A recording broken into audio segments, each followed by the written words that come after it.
Good morning and welcome to the 12th of November meeting of the Community Infrastructure Levy Steering Group. My name is Councillor Jonathan Vine Hall, Chairman of the Steering Group. This meeting is being held remotely and is being live streamed via YouTube, and the recording of it will be available afterwards on the website.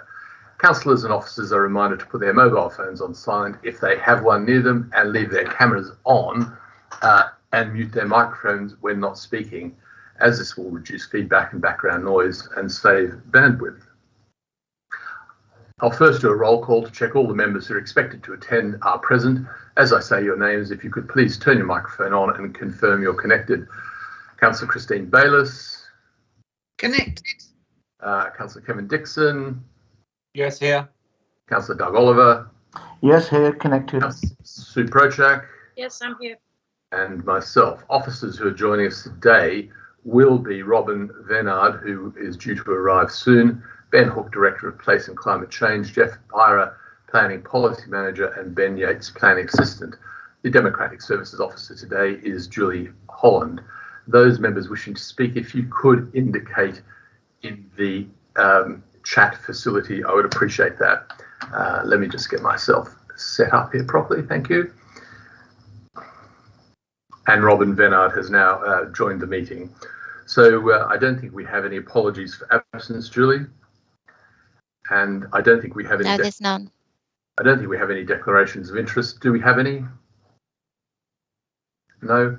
I should. Just note, Chairman, that my wife is a parish clerk at Breed Parish Council if we start talking about parishes. All right. Well, on that basis, I would declare that I'm the chairman of Settlescombe Parish Council. I don't think it's going to. It's a necessary declaration, but we'll have them there for clarity. I should also note that Councillor Paul Cortell is also joining the meeting. I'm going to hand over to Jeff Pyra to go through that. Or Ben, I'm not sure who's doing that. I'll hand it over. Thank you, Chair. That's myself.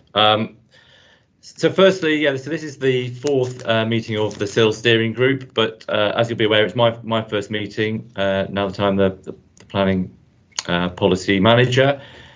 So it helped me, and I hope it helps you too, that I've summarised the discussions that have taken place to date in the meetings up to this point, and also to remind you that this steering group was formed in order to look at the SIL governance arrangements and also the SIL as a whole, really, and then report back to Cabinet and full Council before moving forward. So this is the final meeting I'm expecting, in which you are reviewing those recommendations that you've previously determined and agreeing the SIL governance process, and then moving forward recommendations to take those forward, and starting a strategic SIL allocations panel. So that was the first issue I was going to talk you through today. So you may recall back on the 8th of February 2021, you agreed the composition of that panel. There has been some restructuring since then, as you're aware. So the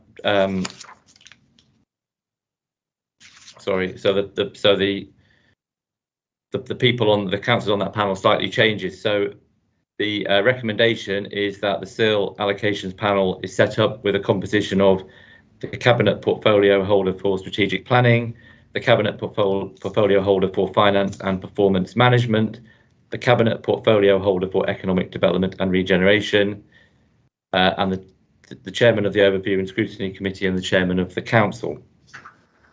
That panel will be supported by officers in an advisory capacity, and they will be the Director of Place and Climate Change, myself, the Planning Policy Manager, the Assistant Director of Resources, and the Principal SIL Officer. So that's the first recommendation. The second recommendation relates to the SIL funding apportionment proposal, the SIL governance and funding decisions protocol, and that's set out in Appendix 1. You did previously talk that through and come up with a proposal for that, which is broadly the same as the one that's presented in Appendix 1, but there's been some changes that I've set out in paragraphs 7 and 8. So there will be two main funds, the Rother Infrastructure Fund and the Infrastructure Match Fund, both subdivided into Bexhill and rural subfunds. Funds will be allocated to projects identified on the annual infrastructure finance statement and as prioritised by the panel. In addition, while all applications will be expected to respond to the Council's corporate aim to be carbon neutral by 2030, a climate emergency bonus fund, and this is a bit of a change from what was previously suggested, will specifically fund projects which reduce Rother's carbon emissions. Funds could be allocated specifically from this pot or as a bonus to fund greater carbon reductions, i.e. funding what is often referred to as the green premium. Accompanying the protocol, there'll be an application form, assessment criteria, and an application validation checklist, which will be utilised to assess the application. So the recommendation is that the steering group resolves to recommend that the strategic SIL funds are distributed by the panel in accordance with the proposed SIL governance and funding protocol. Ben, you've got your hand up there. Do you want to come in? Yeah, I just wanted to say, can we, in terms of, I mean, not that it makes a difference in terms of the actual structure of the panel, but obviously the assistant director resources won't exist beyond Christmas. If we could make that refer to the chief finance officer, or the section 151 officer. Chief finance officer. Chief finance officer. Chief finance officer. Okay. And do exist in reality, obviously, just my post doesn't. So. Welcome back, Robin. I hope you're recovered from attempting to give us all COVID. Yes, my parting gift to the authority. You'll be pleased to know that you've increased the use of lateral flow tests significantly. Could I just ask Jeff? Could you just run through to be clear of the percentage splits of those three funds? I think it's important to clarify because that has changed since last week. And could I? Yes. Absolutely. So that's on page 15 of this report, which is in Appendix 1. There's a table there that shows the distribution. So out of SIL received, 15 or 25% goes to the towns or parishes, and the strategic SIL is made up of the rest, with an admin reduction charge to cover our costs. So that's distributed through three funds. You've got the Rother Infrastructure Fund, and that's 55%. And that's subdivided into a Bexhill sub-fund and a rural sub-fund. You've got an infrastructure matched fund, which is 25%. And you've got the climate emergency bonus fund, which is the remaining 20%. And that's quite an important change because originally the climate change fund was 5%, and that's been moved up to 20% to directly address the corporate objectives of this. Yes, Sue. Yeah, I'm really pleased about that. It's needed, very much needed. Just a quick question. I'm probably not the place to ask it, but I'll ask. The infrastructure funding does cover feasibility studies, doesn't it, as well? Because that's often the issue, isn't it, before you can do an infrastructure? Good question. Good question. Good question. Can I come back to you on that? Yeah. I think that would need a little bit of clarity. I mean, We need to have a look at that, I think. Yeah, there's a lot of quite a lot of detail in use of SIL, so yeah, that have to read the regulations on that. Christine Bayliss. Yes, thank you. I think this is a really good proposal, and I absolutely support the additional sort of funding delegated to climate emergency bonus fund. I think that's really good. Can I just check one or two things? And I might have got this incorrect. When we talk about matched funding, are we talking about matching with the particular town or parish council? Is that how that would work? So if, for example, Bexhill had a particular project that they wanted to run with, but needed some additional funding, they could actually come to the SIL steering group for allocation of match funding for that. Is it matching with anything else? It's matching. Matching with the SIL that they will have already generated. So you will need to have generated the SIL to be able to match against it. Yeah. In Bexhill's case, there's been a lot of development, so there's probably not an issue there. But there is a sort of there is an intention to try and cover as many corporate objectives here. And one of the things that, particularly in rural areas, there is a desire and need for is infrastructure, but generally the funding is pretty low or not available. And so hopefully this will also go towards incentivising parish councils and rural areas to help move forward housing, because with that they will get infrastructure, and that's generally what they want. So would I be right in then drawing the next conclusion was that if, say, for example, there was heritage lottery money, that wouldn't count towards the match funding? They have to have generated the SIL, yeah, and there could be a subtlety within there, which I think is, would be up to the group that assesses them. If they've generated the SIL, that's the important thing. It may be that they use other sources of funding as well, and I think that's really going to be up to the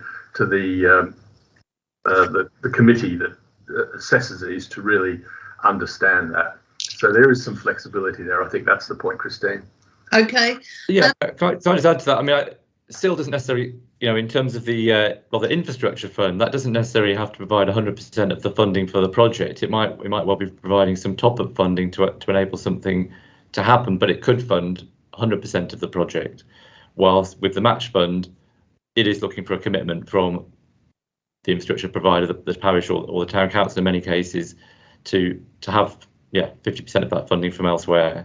So there is an important subtlety here, in that match funding does have to go towards an infrastructure project, and it has to be something of substance. So we're not talking about park benches here. We're talking about anything from could be roadworks, could be something to do with the school, could be to do with parking, could be to do with toilets. I don't know, any of those sort of issues that might arise, or any number of other things. But it must be infrastructure, and it must be infrastructure which is covered by the strategic fund. And there is a slight difference between what rural areas, the money that parishes get, the 15 or 25% that can be used for, versus a strategic fund. And the main standout there is affordable housing. So the rural amount can be used to fund something towards affordable housing. The strategic fund can't.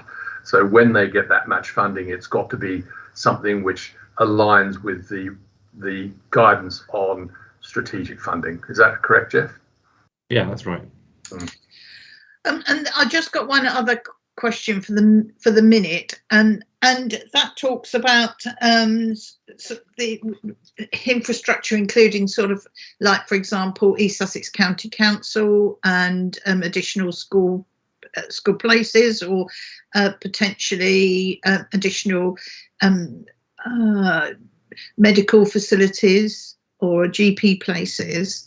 I mean, it sort of assumes in all of this that all those the organisations that run those or oversee those particular bits of infrastructure are sort of positively engaged, or would readily agree. What's the process involved if, for example, and you will know when we discuss large planning applications and large developments that often one of the big complaints is, well, it's all very well building all these extra houses, but where are we going to get the school places or doctors, etc., etc. And I just want to know what the process is. If I think I know where you're going, and I can ask Jeff the question for you. Christine would like to know how the Robert Infrastructure Fund goes in line with the local plan. Yeah, that's right. So yeah, the infrastructure requirements were identified through the local plan, but they are updated. And what used to be called a Regulation 123 list, it's now called the the IFS, the infrastructure funding statement, and that has to be updated on an annual basis. So we have a list, but we have just sent out requests to all what we call stakeholders, so all providers like the county, for instance, the utility providers, towns and parish councils, to respond to us with their infrastructure priorities and expectations in order to generate a list. So the county, for instance, came back straight away. We've got meetings set up with them, and they have a team of people working on infrastructure needs to advise us anyway, and we'll be talking to them about their expectations, and similarly with all the other providers. Okay. And that will generate a list, and ideally we will have a list by the end of the year that would then go to the panel to prioritise and form the basis for applications. I'm aware, and I think you probably will be as well, that we won't always get great responses from those providers straight away, and some of them will take a bit more, effort and engagement with, and I think that will continue over time. But when we're also, as you're aware, going through a local plan review, looking at our local plan again, and obviously that will involve some growth, and that will identify new infrastructure requirements. So there will be a process there of identifying infrastructure requirements required to deliver the proposals within the plan, and that will generate a new list at that time as well. So it's an ongoing process. Okay, I'm going to take a question from Paul Cortell, who's joined the meeting. Paul, would you like to? My question was related to what we were talking about, so I'll follow Paul then. Okay, that's fine. Yes. Thank you, Jonathan. My question concerns Bexhill Town Centre. Because of the nature of it, it's highly built up. There's very, very little scope for development, whether it's for housing or other business purposes. Now, in order to, if we want to green up Bexhill Town Centre, i.e. plant trees, have planters with plants and so on, which would have a climate emergency benefit, and enhance the feeling of the town centre, would that qualify for the infrastructure priority list? Well, it's got to meet the SIL requirement, so it's got to respond to the supporting the delivery of housing. So I wouldn't want to get into the detail of exactly those, but I suppose something more broad, like obviously the big improvements that were made to the seafront, I would have said were a strategic project that fell into that category in terms of additional housing requires improvements to the public realm. I think, Paul, everything has to, at the bottom line, offset the impact of development, and that can be all sorts of positive projects that fit into that infrastructure definition. And clearly, when we get down to actually assessing, that's going to be sometimes the challenge, is to determine which does and which doesn't. But it is key, and we have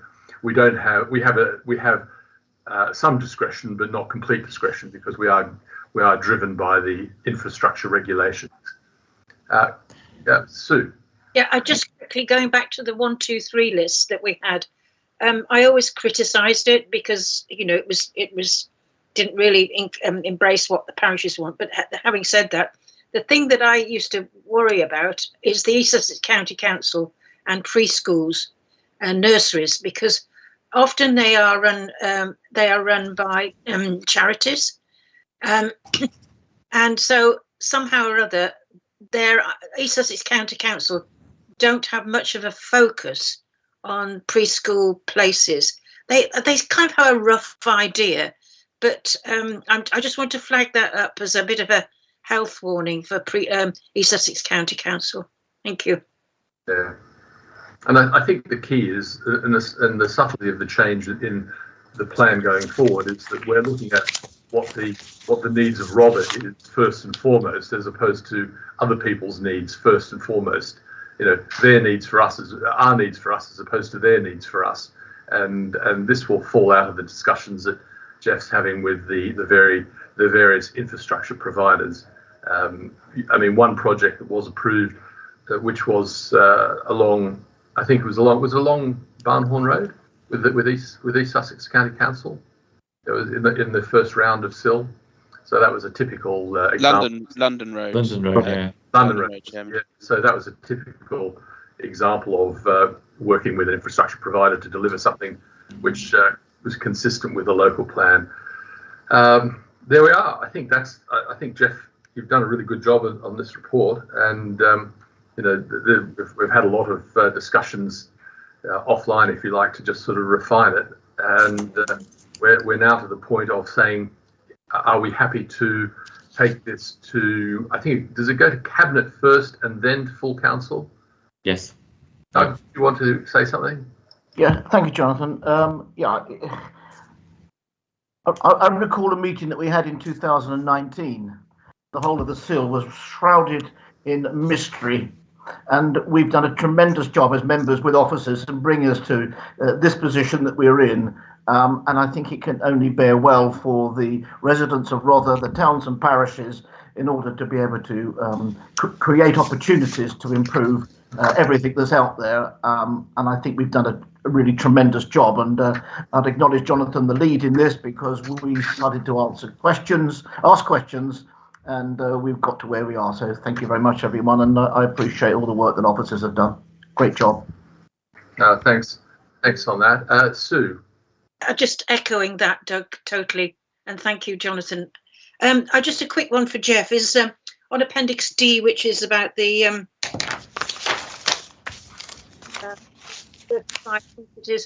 I just wondered, Jeff, whether we should embrace more bodies in terms of who we go to for advice. For example, Sussex Wildlife Trust or the Sussex Local Nature Partnerships, because presumably we could have bids for wildlife corridors or nature recovery networks. Natural England might be another one. So just to broaden that out a bit. Yeah, we can look at that. That makes sense to me. Thank you. Kevin? Thanks, Jonathan. The strategic SIL allocations panel has obviously been rejigged because we do not have a head of strategy and planning, but unfortunately we still include Robin in as the assistant director of resources in the advisory officers, but Robin will not be with us for much longer, so we need to change that as well, please. Yeah, I think we've agreed to rename that the Chief Finance Officer, so that obviously refers to Tony Baden. So, Chairman, just to advise you that the report is also going to be reported to the Overview and Scrutiny Committee as well at their meeting on the 22nd. 22nd of this month, yeah? Yes, that's correct, yes. Good, all right. So is it going to the Overview and Scrutiny next, and then to Cabinet, and then to full council? Is that the direction? That's correct, yes. So which Cabinet meeting would it go to? It's going to the Cabinet meeting on the 13th, and then it's being reported to full council on the 20th of December. All right. Okay, that's a good swift timetable, which is great. Christine Bayliss. Yes, I've just got just another question on Appendix B, and where it talks about what are the direct and indirect benefits of the proposal, line 6, and there's a list of things to consider, and I know that the SIL money can be spent on something outside the area. What are they going to be the arrangements for liaising with Hastings Borough Council? Because I can see, especially in terms of health, that actually some of this infrastructure could cross boundaries or be based in just over the boundary in Hastings, but serving, say, the people in Westfield or Saddlescombe or Battle. Or even Hastings if it was at Glyn Gap. So how does that link across with Hastings Borough Council? Well, we are talking to them. We have a duty to cooperate with them in terms of the new local plan, and we are doing that. We've got a meeting coming up next week, I think. So I think that's something that would be on that list. But it's a good point. It's a good point. And well, yeah, I think I'll make a note of that. It is a good, Christine, because an example of that, which we've already talked about, is that our depot for our waste is in Hastings, and we know vehicle charging points Hastings depot. So it's those kind of things that we might need to consider. Exactly. You might note that actually Hastings don't charge still, so there's I'm not sure what their source of funding is. So, but it is. I mean, it's used.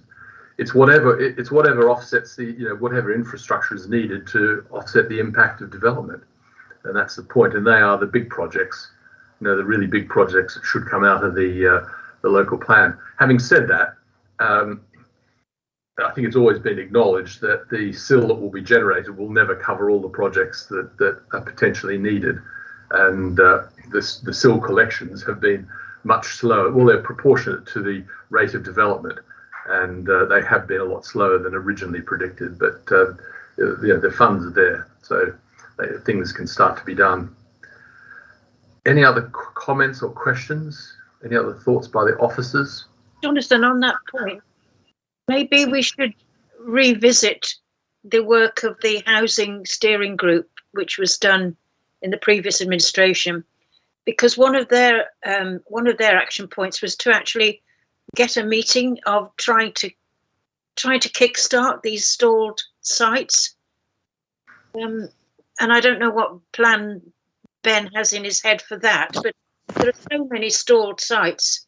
Ben, would you like to comment on that? Yeah, I mean, obviously we are for the next scrutiny meeting. When was that? It's the 20-something, isn't it, Julie? We have got an update to the housing, homelessness, and the housing and homelessness strategy annual update, where we'll be reporting on some of our progress against particularly things like stalled sites. We have made some progress against a lot of the stalled sites that were identified. I won't go on to list them now because some of them are a bit contentious, but there are some, and that will be detailed in that. So we have been working on them. I think a lot of them relate less to sort of infrastructure and more to sort of land availability and land expectation. If I'm honest with you, it's more of a commercial problem rather than an infrastructure issue at this stage. But it's a fair question, and whether or not the SIL can be used to help deliver some of those, I don't know. It's not something we've looked at, but I think we will do now. It's a sort of a double-edged thing. One, the development itself will generate SIL, and the question which could be asked is whether you want to reinvest some of that SIL in some infrastructure which actually facilitates that happening. I don't know the answer. I think that's really quite an important strategic question to ask, because if you start doing it, you might find yourself setting precedents that you don't want to.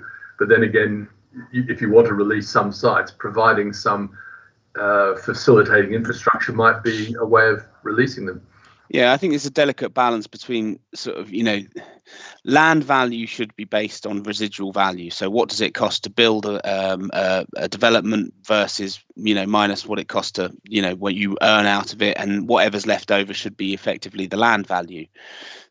What we want to be careful not to do is using SIL to effectively keep land values higher, even though it may facilitate delivery. I mean, we've seen the impact of such programs from Homes England and how they basically just inflate land values at the end of the day because they give more money into a system that probably shouldn't require it in such the same way. So we just want to be careful, make sure that SIL isn't then used to sort of basically line the pockets of landowners. So it's a careful consideration on each scheme and whether or not it's actually infrastructure or if it's just supporting land value in terms of how that's deployed. If you had an acceptable scheme that was already approved, I mean, this is really not a question for this committee, but I'll put it to you because it's sort of the point. If you had a scheme which was already approved, so you knew what the planning authority had agreed, would would we consider actually contributing to improving the greenness of that scheme through use of sill or not? Or would that not be enough? Would that not provide sufficient community benefit, if you like, because it's specific to a site? Well, I think then that's an improvement over and above what's been approved. So I mean, maybe that might come under what Jeff had classed in the paper as a green premium or something like that. So where you are actively providing a better public environment for the people who are going to be living on that through the use of the sill. I think that might be a justifiable use, but I think it would have to be an active improvement over and above what had already been approved as sort of a baseline level. So here's an example which I'm not suggesting, and it's not been raised at all, but I use it as an example where you have a development like we see in Westfield, where they've got a sports pitch with new facility, big new pavilion, and that's all agreed, and the developer is doing that and so forth. But there is a community facility. So if you said, well, we would contribute to solar panels on the roof of the pavilion to pay for the power, I wonder if that is something that would be acceptable, because it is over and above what was already agreed, but it is a community facility. Yeah, I mean, it's hard to sort of say without the details of what that scheme might look like. But I suppose in principle, that would be a decision for the panel, wouldn't it, as to whether or not they felt that was a sufficient improvement to warrant the sill. Well, I think some of it would come down to the panel's discretion and judgment on whether some of these are or aren't in alignment with with what sill is intended for. I think that's the key, and that will be the key for the panel to really understand those intentions. Yeah. Are there any more? Jonathan, a good one would be the restoring the mill race or the mill site. Could be.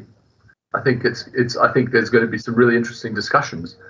I think there's some very interesting projects which could really help facilitate delivery of infrastructure, and I think that we're going to have some very, very interesting discussions. And I'm glad this is moving forward in December, through November and December, so we can have those discussions sooner rather than later.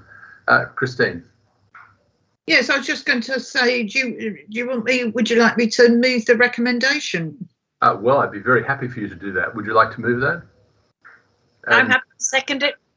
We have a seconder from Councillor Prochak. I probably, Julie, did we decide we didn't have to do a named vote, did we? No, I think because there's so few of you, if you all want to sort of raise your hands or just sort of indicate at the screen that you're happy, then that should be fine. I think that's unanimous. Thank you for that, and thank you very much, Ben. Thank you very much, Jeff, and other Ben too. Got two Bens, all the Bens, and we look forward to this going to scrutiny committee. I shall speak to the chairman to see if he wants me to be there at that meeting. So on that note, the resolution is passed. Is there any other business? Kevin, you did raise the question of some training, if you like, for parishes and towns in terms of thinking about infrastructure. Yeah, because I think as a responsible authority, we should be giving some guidance to our parish councils on the best way that they should go about dealing with their sill. I think if you look at some of the figures that some of the parishes are going to be getting, it will dwarf their annual precept. And so there will be an awful lot of money that they've got to deal with, and it's important from our point of view that they deal with that properly. I think if the parishes can use their sill wisely and effectively, it will reduce the need for community grants. I think some of that we are currently spending on community grants can come out of local sill, and certainly there will be less of a.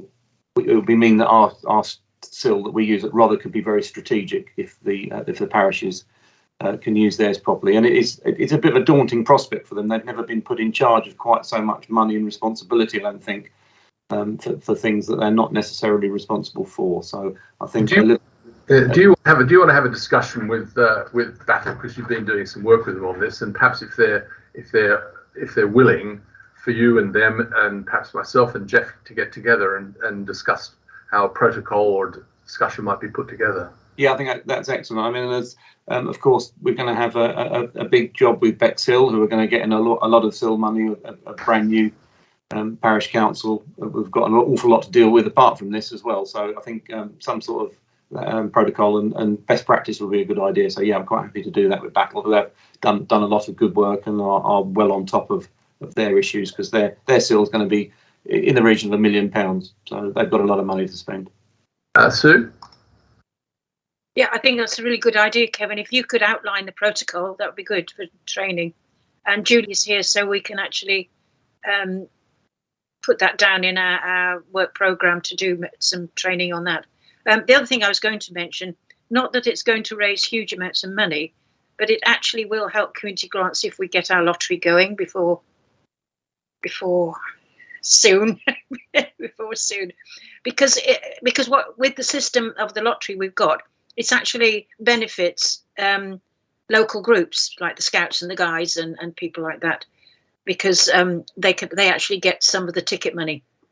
So we do need to get on with that. Yes, I think the proposal, whilst not intending to address community grants directly, has done in terms of the start and stop of what size funding, and also I think the philosophy of where those grants go.